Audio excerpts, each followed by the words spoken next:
Salut à tous, alors vous savez peut-être qu'aujourd'hui je vais m'envoler pour Bratislava pour la Polyglot Gathering. Mais avant toute chose, il y avait Karim Joutet du blog Espagnol Pas à Pas. Salut Karim. Bonjour, bonjour à tout le monde.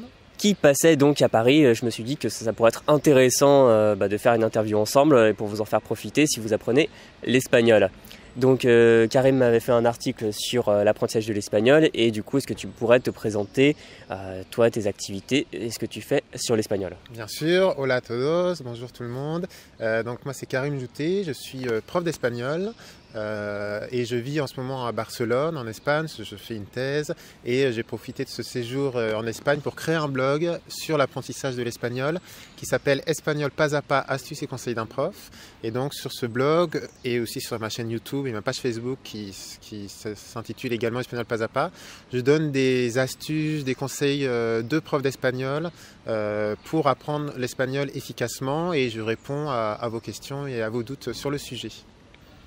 Et est-ce que tu pourrais nous dire rapidement quelle est ton expérience avec l'espagnol, comment t'en es venu à avoir une passion de l'espagnol et à la partager? Oui, alors très rapidement, comme tout bon français, comme une majorité des élèves, j'ai pris LV2 espagnol, donc ça a été mon premier contact avec l'espagnol, mais je me suis vraiment intéressé à la langue après le bac. En prépa, en classe préparatoire, j'ai pris espagnol LV1, ça m'a vraiment plu.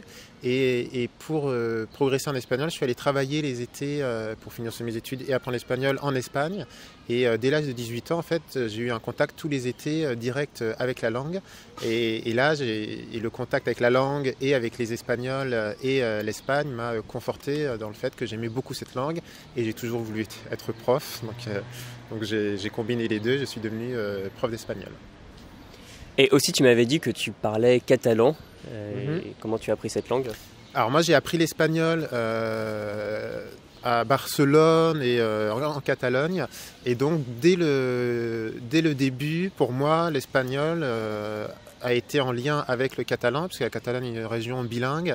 Et un peu naturellement, comme toute personne qui naît en Catalogne, alors moi je ne suis pas né en Catalogne, mais je suis né linguistiquement en Catalogne et donc le catalan, j'ai appris le catalan. Et quand on passe les concours de l'enseignement, on a une option à prendre pour l'agrégation qui est soit le portugais, latin ou catalan. Et donc je savais qu'il y avait aussi cette échéance et donc ça m'a également motivé pour apprendre le catalan et aussi pour communiquer avec des amis que j'ai rencontrés en Catalogne et qui sont plus catalanophones que hispanophones.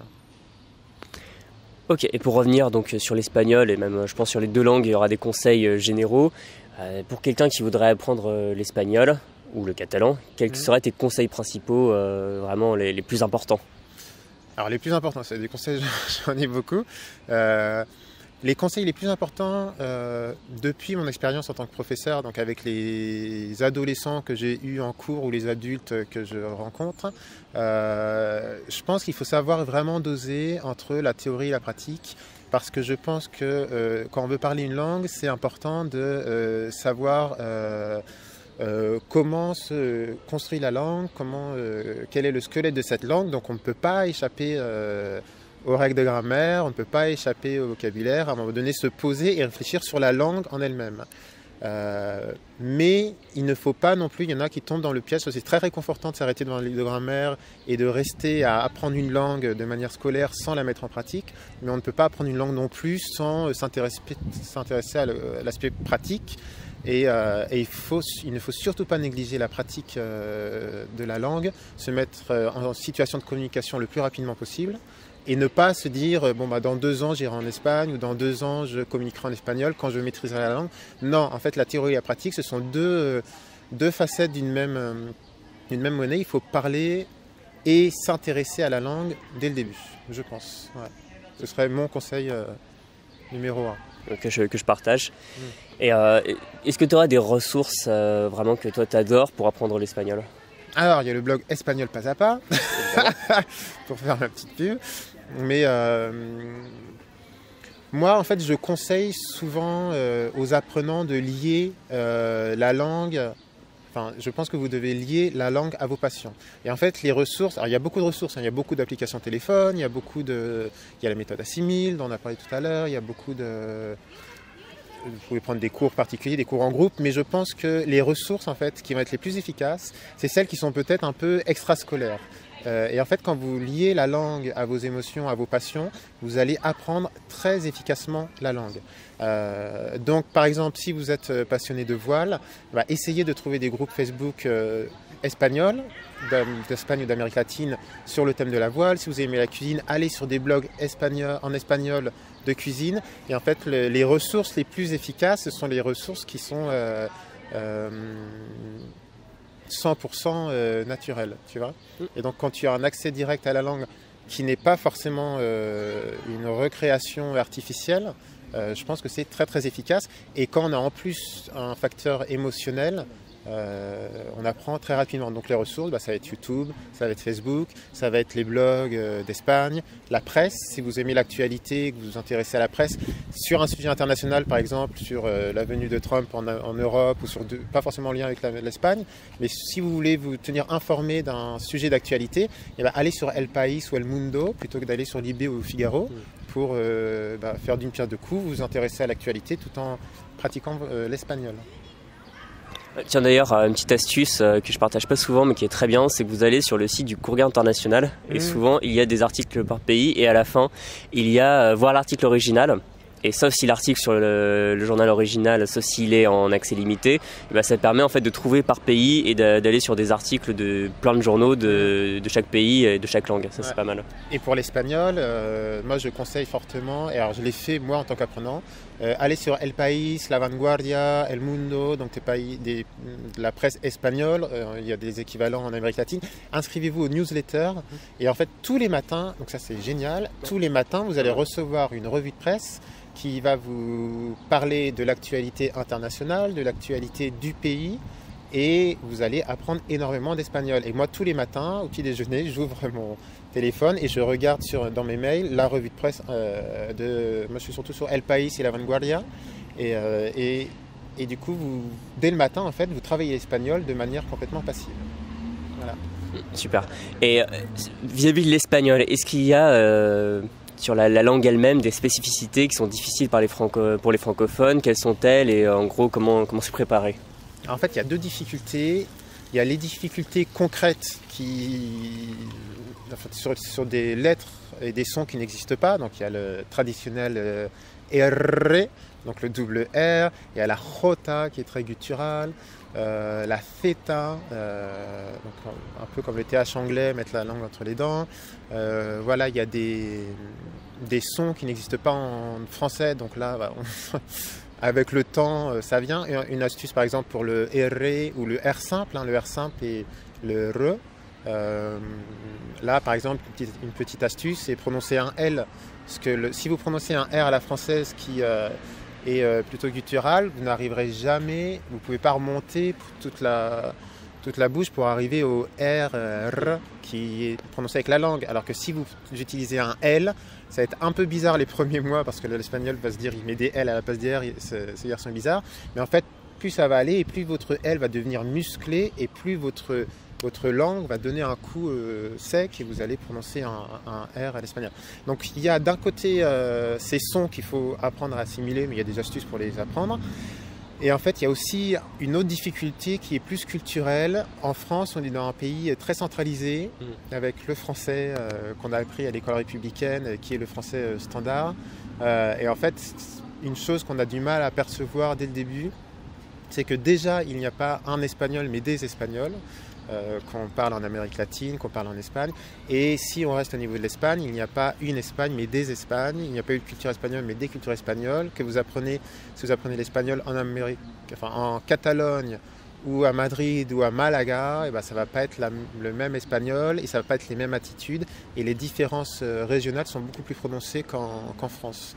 Donc ça, c'est une deuxième chose qu'il faut vraiment avoir à l'esprit. C'est les différences culturelles à l'intérieur d'un même pays et dans le monde hispanophone en général. Ouais. Qu'on n'a pas forcément, quand on est français, il n'y a pas autant de différences régionales en France. D'accord. Et est-ce que tu es au niveau vraiment de l'organisation, comment se crée une routine, vraiment des habitudes d'apprentissage de l'espagnol, comment toi tu fais pour entretenir ton espagnol et qu'est-ce que tu conseillerais à quelqu'un qui seul a envie de se mettre maintenant à l'espagnol Quelle journée type, quels exercices tu recommandes? D'accord, un petit peu difficile comme question. Déjà, savoir que la routine est très très importante. Tu as des gens qui se lancent dans l'apprentissage d'une langue et qui se disent aujourd'hui je fais ça, aujourd'hui je fais ça, demain je ferai ça. Ah tiens, cette application c'est sympa, bon je la laisse, je vais prendre une autre application. Et en fait, la routine est très très importante. Faire des choses systématiquement. En fait, si vous faites systématiquement une tâche pendant une semaine et au bout d'1 mois, 2 mois, vous n'aurez même plus l'impression de faire un effort pour faire cette tâche. Donc instaurer une routine est très important.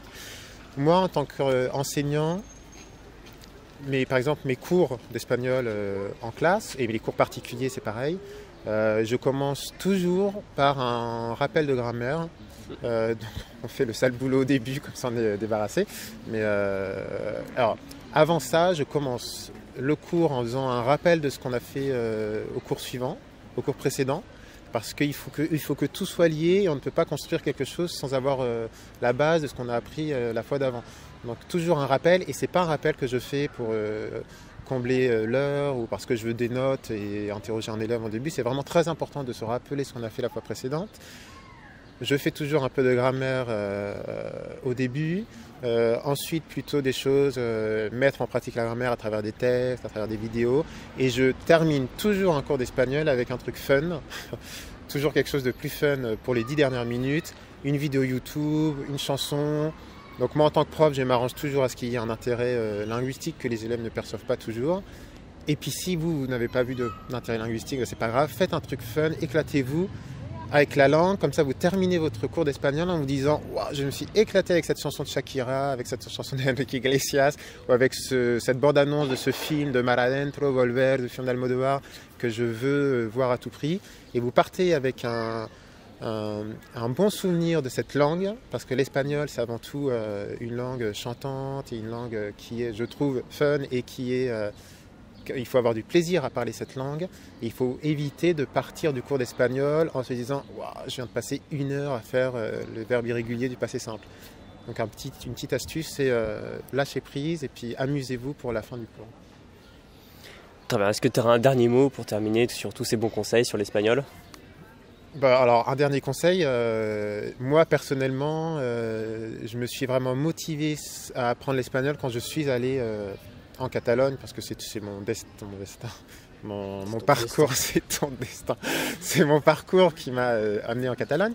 Mais franchement, le conseil que je vous donnerais quand même, c'est possible d'apprendre, enfin, ceux qui ne sont pas en immersion linguistique, ne paniquez pas, c'est tout à fait possible d'apprendre, comme tu le dis, depuis son canapé, depuis chez soi, c'est possible d'apprendre. Mais quand même, ceux qui ont la possibilité, juste pour, je le disais, pour le fun, pour rencontrer ces gens qui sont adorables en Amérique latine ou en Espagne, pour avoir concrètement un contact avec la langue. Et si vous pouvez aller en Espagne ou aller en Amérique latine, même une journée, même un minimum de temps pour créer ce coup de cœur et revenir en France ou en francophonie avec plein d'étoiles et se dire que en fait, j'apprends cette langue parce que je peux parler avec cette personne adorable que j'ai rencontrée et avec ces gens adorables que sont les Espagnols ou les gens d'Amérique latine. Je suis tout à fait d'accord, ça permet vraiment de relancer son apprentissage. On a un premier objectif, c'est d'y aller. Une fois qu'on y est allé, on revient encore plus motivé, on continue, on se fixe d'autres objectifs et on continue. Et une chose importante, attendez pas 1 an pour aller en Espagne. Moi, j'ai organisé je te le disais, un échange linguistique avec des élèves de 4e quand on commençait l'espagnol en 4e. Ça faisait 6 mois qu'ils apprenaient l'espagnol avec 3-4 heures de cours par semaine, donc c'était pas énorme. Et je les ai envoyés direct en Espagne parce que je pense que dès le début, ne vous mettez pas des barrières. Dès le début, vous pouvez aller en contact avec l'espagnol, avec votre bagage. Vous parlerez peut-être plus avec les mains que d'autres, mais dès le début, essayez d'avoir ce contact avec la langue le plus rapidement possible. Très bien. Avant de te laisser, je vais quand même te redemander donc ton site et ta chaîne YouTube.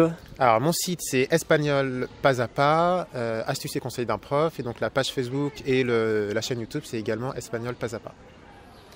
Super, en tout cas si vous voulez apprendre l'espagnol, vous allez sur le blog et la chaîne de Karim.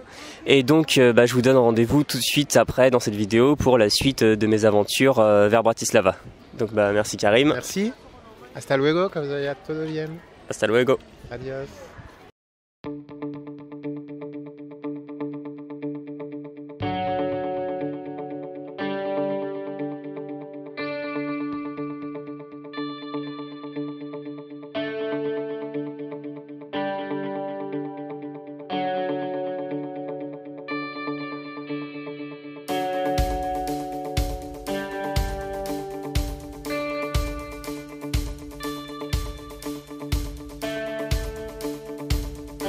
Alors là, je viens d'arriver à l'aéroport de Beauvais, donc si vous êtes jeune, fauché, que vous habitez près de Paris, vous connaissez sans doute. La navette avait pas mal de retard, donc honnêtement, je vais pas prendre de risque à vous parler pendant très longtemps. Je vais aller m'enregistrer directement, je pense que ce sera plus sûr.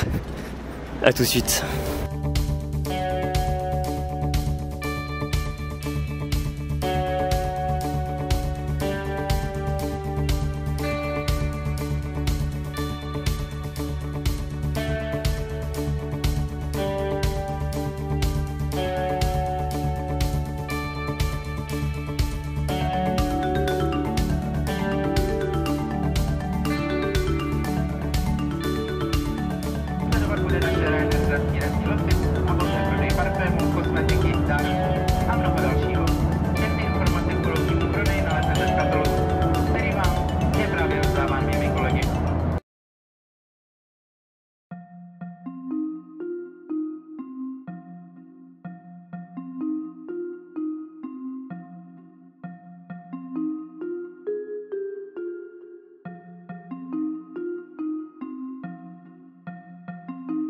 Bon, et bien, comme vous pouvez le voir, je viens d'arriver à Bratislava, à l'aéroport.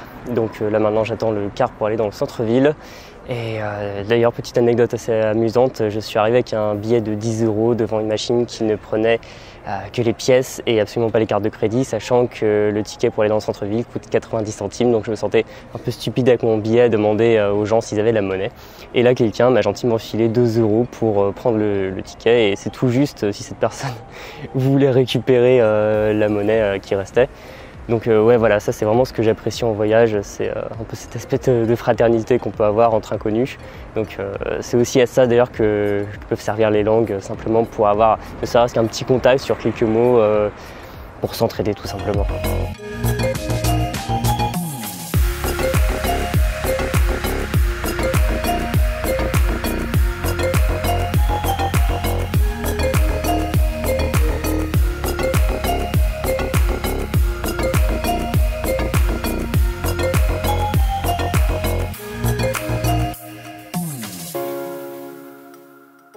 Voilà, moi je suis quasiment arrivé à mon auberge de jeunesse, je suis assez crevé pour tout vous dire. Je vais bientôt aller dormir et aussi finir de monter ce vlog si j'ai le temps. Donc un petit truc sympa, je sais pas si vous le voyez bien, je referai peut-être une vue dessus juste pour la fin de cette vidéo. Le palais qui est derrière moi, là, qui est caché par les bus. Je vais y arriver. Voilà, le palais qui est derrière moi, c'est le palais présidentiel slovaque, donc c'est un peu comme notre Élysée. Voilà.